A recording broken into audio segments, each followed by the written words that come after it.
السلام عليكم ورحمة الله وبركاته. ازيكم يا حبايبي؟ عاملين ايه؟ يا رب تكونوا بخير دايما ان شاء الله. صباحكم زي الفل وصباح التفاؤل والامل.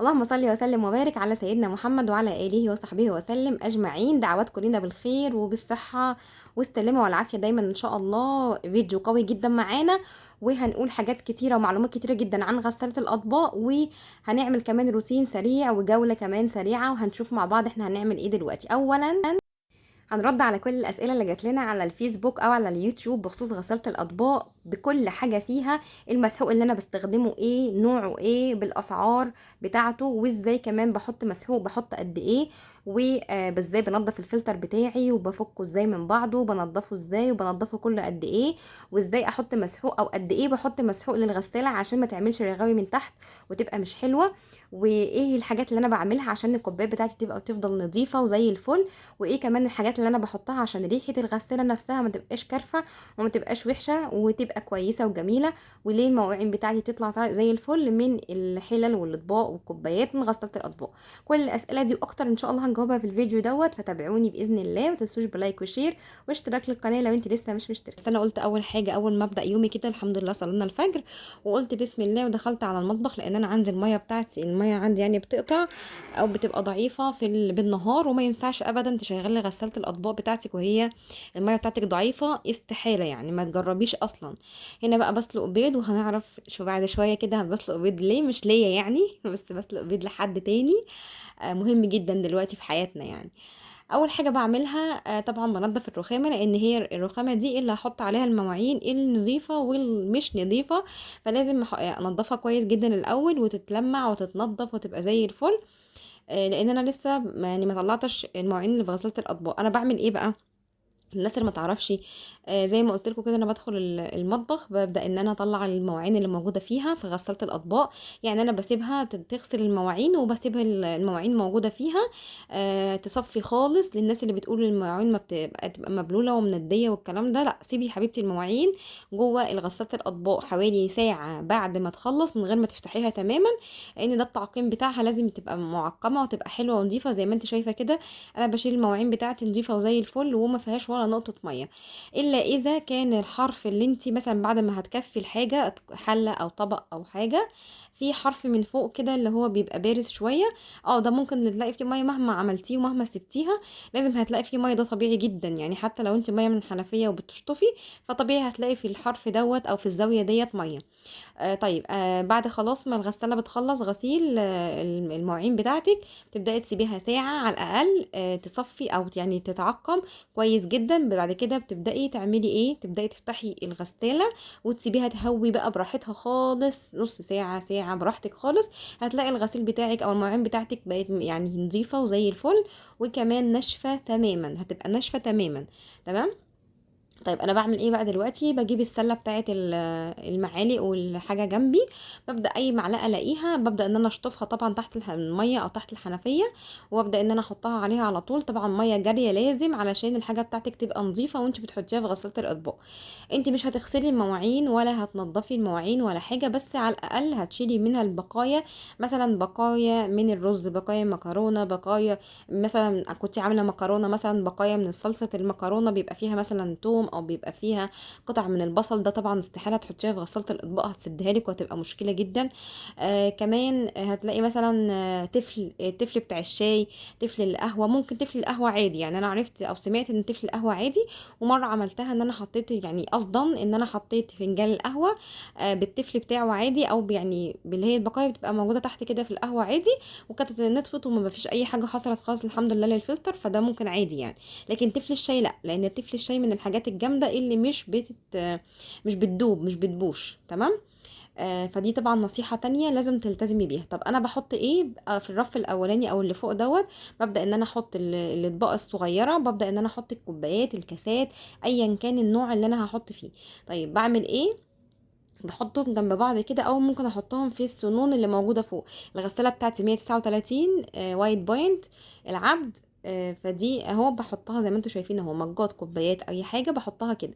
طيب لو عندي كوبايه كبيره زي كده، ببدا ان انا احطها في السنون ما بين كل، يعني كل واحده بسيب مثلا فاصل واحده بس، وببدا احطها جوه السنون وارشقها كويس جدا، واجرب ان انا افتح واقفل زي ما انتم شفتوا كده الدرج بتاعي عشان اشوف هل هي هتقع ولا لا. لو هتقع برشقها كويس جدا، ممكن تكون حاجه يعني ايه عكستها او حاجه. طيب الايد بتبقى فين؟ الايد ما بتبقاش ناحيه الكوبايات، بتبقى الناحيه التانية عشان ما تخبطش في الكوبايات مع الشطف مع اي حاجه وتبوظ لي او قد تكسر لي الكوبايات. وده السر التاني اللي في ناس كتيره كانت بتسال برضو عليه في جروبات الفيسبوك كتير جدا. الجروبات بتاعت الغسالات الاطباق، بيقول لك انا حطيت مثلا طبق او حطيت كوبايه لقيتها مكسوره مشروخه. ده كله بيبقى لان انت بتحطي الحاجه لازقه في بعضها. تاني حاجه مثلا لو كوع او يد او حاجه من الطبق او كوبايه او حاجه لازق في التاني، فممكن يعني طالما انت مش حطاهم مش مرشقاهم كويس جدا وثابتين، ممكن طبعا يخبطوا في بعض فيكسروا او يعني تتشرخ، فخساره يعني. فدي حاجات لازم نخلي بالنا منها كويس جدا. طبعا الحاجات دي انا عرفتها بالممارسه اكتر حاجه. طيب انا عندي الحلل دي طبعا كانت حله فيها شوربه او فيها لحمه، مطرحها لحمه وشوربه يعني وكده، وكانت الحاجه دي ناشفه. رجاء الحاجه الناشفه لازم تخليها بميه سخنه جدا تغلي، ميه السخانه العاديه خالص.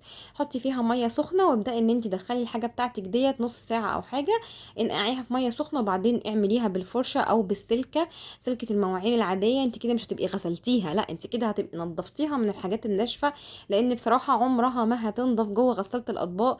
زي ما قال لي الفني كده، غساله الاطباق مش هتقلب لك المواعين هتدعكها. غساله الاطباق ما الا هي بتغسل الحاجات او الدهون طبعا، وبتعمل تركيز عالي جدا. سواء عملتي ميه سخنه اللي هي درجه الحراره اللي هي العاليه، او درجه الحراره اللي هي الاقل اللي هي 124 يعني. لو في دهون جامده يعني بعملها فيها، او لو 55 اللي هي الدهون العاديه. نيجي دلوقتي بقى ازاي ننضف الفلتر. طبعا انا بحط ليمون، شايفين قشره ليمون اهي. بعمل سمك، بعمل سلطه، بعمل اي حاجه، ببدا ان انا اخد قشر الليمون بتاعي طبعا من غير بذور، ببدا ان انا احطه في اللي اما في القاع كده، يا اما في الباسكت بتاع الباسكت بتاع المعالق والشوك والحاجات دي، بتبقى حلوه جدا وعمره ما بيقع منك ابدا. ده بالنسبه للروايح او الحاجه اللي ممكن تضايقك، او الريحه اللي ممكن اللي تبقى غير مرغوب فيها اللي ممكن تضايقك. الليمون، قشر الليمون بيبقى حلو جدا طبعا، بتغيريه كل يوم. عندك قشر برتقان بتحطيه بيبقى ممتاز جدا، بتخلي الحاجه كده منتعشه وريحتها برتقان خالص. ايام ما كان في برتقان وبنعصر وكده كنت بحط، كان بيبقى ممتاز جدا وحلو. في نفس المكان برضو في بتاعه المعالق، ما ترشقيش في السنون لانها ممكن تصدي معاكي مع الوقت. طيب بعمل ايه؟ ببدا ان انا اجيب اهو هرجع تاني للروايح، بس هقول لكم ازاي بنضف الفلتر. انا ببدا ان انا اشده من بعضه كده. طبعا بيبقى فيه رواسب مش قادره اقول لكم بتبقى عامله ازاي. يعني انا بغيره كده او بعمله بنضفه كده تقريبا كل مرتين او 3 مرات او 3 غسلات، يعني كل غسلتين او 3 غسلات، مش بالايام. لان انت ممكن في يوم مثلا ما تعمليش او في يومين ما تعمليش، فيبقى نضيفه زي الفل ما فيهوش حاجه. طبعا لو كنتوا خدتوا بالكم من الترسبات اللي كانت عليه، مش قادره اقول لكم كانت عامله ازاي، يعني فظيعه بجد. شايفين بقى دلوقتي بتبرق، يعني هي باين عليها من الصوره اصلا يعني. طبعا فرق شاسع جدا، بيبقى فيه بقى سنون جوه. مش عارفه بتزفلت ليه، بس شايفين السنون دي بيبقى فيه سنون زيها جوه بتترشق فيها، بتخش ضغط. يعني انت بتحطيها عليها وبعد كده بتبداي تضغطي عليها اهي، بس خلاص كده اتضغطت معاكي واتقفلت كويس جدا. ناس كتيره ما تعرفش المعلومه دي، ان الفلتر بيتفتح من بعضه. لا، الفلتر بيتفتح وهدينا هو فتحناه عملي، وكمان نضفناه كويس جدا. طبعا اي شوائب فيه طبعا بتشيليها. لو انت حاطه علب او برطمانات بيبقى فيها ستيكر اللزق ده، بيبقى ساعات بيسيح وبينزل جواها، فانت بتشيليها وبتنضفيها بكل سهوله. زي ما قلنا بننضفها على طول دوري عشان ما يعني ايه هي حاجه ما تافورش قوي معانا. طيب عندي هنا هو المسحوق. طبعا انتوا عارفين ان انا بستخدم لودفيك زيت مسحوق وملح وكل حاجه. المجموعه دي ممتازه جدا، انا بستخدمها من ساعه ما جبت الغساله، وما شاء الله لا قوه الا بالله، ممتازه جدا معايا الحمد لله. وطبعا سعرها على قد الايد، وهنشوف في الاخر الاسعار. عندي بقى هنا المكان بتاع المسحوق. بحط المسحوق بمعلقه صغيره بملاها طبعا، عشان كنت ماسكه الكام بايد وبحط بايد، فالمعلقه اللي هي الصغننه دي ما اتملتش كويس جدا، فحطيت حبه كمان. بس هي في العادي وفي الطبيعي ان انت بتحطي معلقه واحده بس صغيره مليانه، وبعد كده بتقفليها عادي. لازم تتنشف كويس جدا المكان بتاع الغساله، عشان لو في ميه المسحوق هيلزق ومش هيبقى حلو خالص يعني. هنا بقى البيض المسلوق كنت بسلقه ليه؟ عشان كتاكيتي الحلوين دول، قطاقيط الامارات، كتاكيت الرومي عسلات قوي. مش قادره اقول لكم، بقى جزء من حياتنا دلوقتي، لازم كل يوم اعمل لهم بيض. طبعا انتوا عارفين ان بيفطروا بيض يعني، او بياكلوا بيض لحد ما يتفطموا بعد شهر.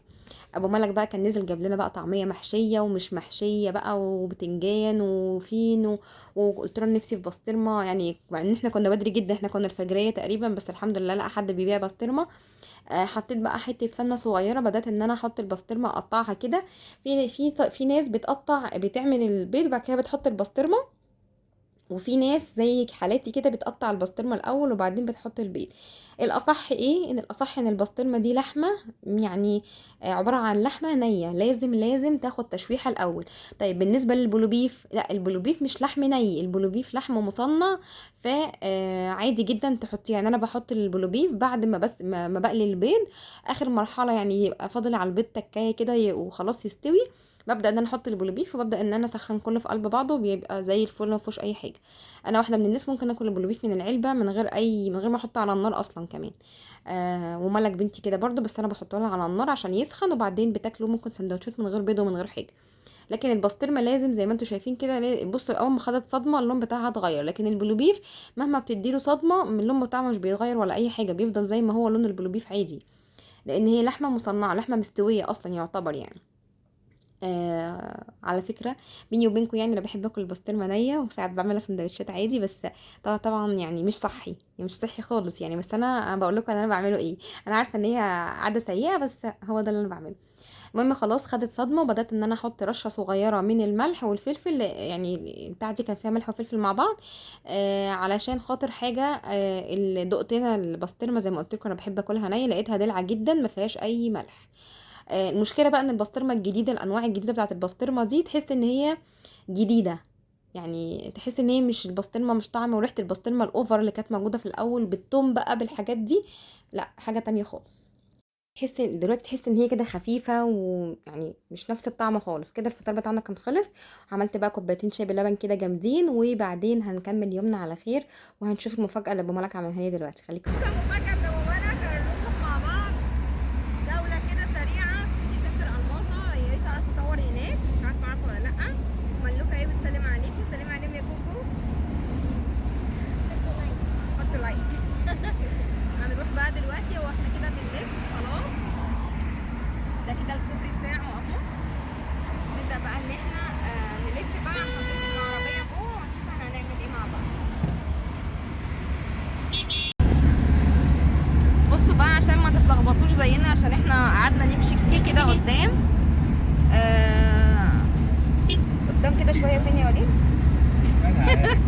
لا قعدنا نمشي كتير بصراحه قوي يعني، لحد ما قعدنا نطلع نسال. الطريق ده لازم يبقى فيه كوبري. في كوبري كده هتقابلوه على ايدكم اليمين يعني، خدوا كده اقصى اليمين وامشوا شويه قدام، حبه حلوين يعني، كانكم مسافرين كده، لان مفيش اي نيو تيرم، او يعني مفيش لفه خالص، ملف خالص وانتوا في الطريق ده. تمام، لحد ما هتلاقوا كوبري هتطلعوه، هتنزلوا بقى اليمين بتاعه، اول يمين يقابلكم هتنزلوا فيه عشان يعني تتنقلوا للمكان التاني بقى اللي هو الشمال يعني، اللي هو احنا دلوقتي يمنا، اللي هو خلاص كده هننزل عند سيتي سنتر. انا قلت اقول لكم الحته دي لان احنا عمالين نمشي ومش عارفين احنا رايحين فين، فلحد يعني ما واحد ربنا يجازيه خير قال لنا بقى الموضوع ده، فقلت اقوله لكم. واحنا كده خلاص يعني طلعنا الكوبري ونزلنا تاني، وكده في الطريق بقى الصح اللي هو ان شاء الله يبقى على يميننا بقى سيتي سنتر ألماظة. هنشوف بقى احنا هنعمل ازاي ان شاء الله. كده خلاص اهو وصلنا سيتي سنتر ألماظة اهو، ده الكوبري بتاعه اهو، كوبري المشاة. ندخل بقى نركن جوه ان شاء الله. وصلنا اللوكا اهي، امسك الكمامة يا كوكو يلا.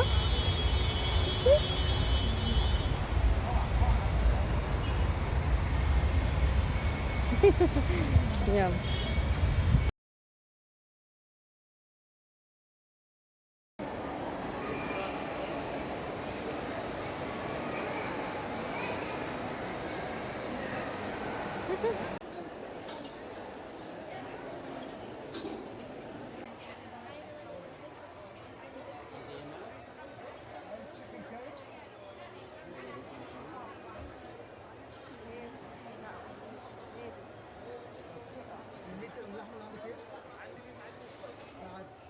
ده الملك دوت تشيكن وبيف ومكرونه وسبرينج. وانا عندي الوجبه بتاعتي تشيكن برضو وبيف بس سبايسي، ورز كاري حار برضو. وده بتاعت ابو ملك جمبري. وده ايه؟ سمك وجمبري، سمك وجمبري ورز.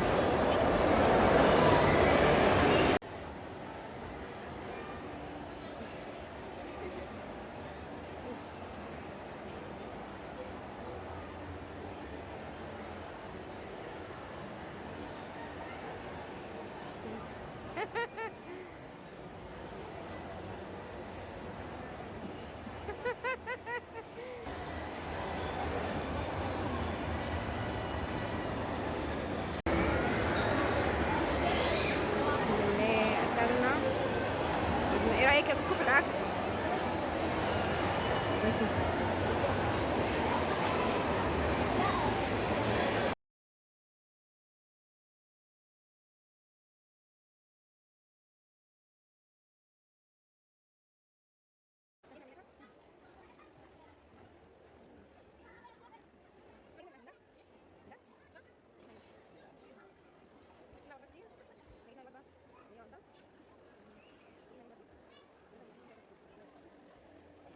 أربعة صح؟ وجبة رقم 4 اللي هو 63 اللي هي نوع فراخ ونوع لحمة وواحدة نودلز ويا إما رز يا إما مكرونة، واحدة قصدي سبرينج. وأبو ملك جاب أني؟ أنت جبت أني يا أبو ملك؟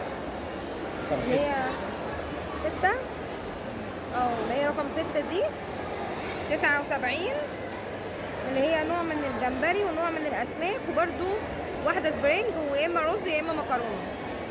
ده في طبعا انواع كتيره، هي اللي حابب ياخدها سكرين اهي.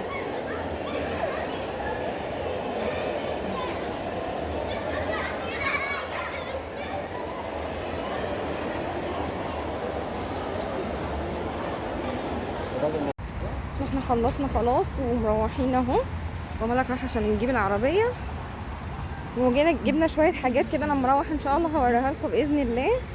لو لقيت الفيديو طويل هقسمه على فيديو تاني او على مره كمان، ونشوف احنا جبنا ايه. حاجات عروض يعني، جبت حاجات عشان خاطر غسالة الاطباق لقيت عليها عروض كويسه فجبتها. فاما نشوف بقى لما نروح ان شاء الله بقى نشوف احنا جبنا ايه. يلا بينا. دي اهو خلاص.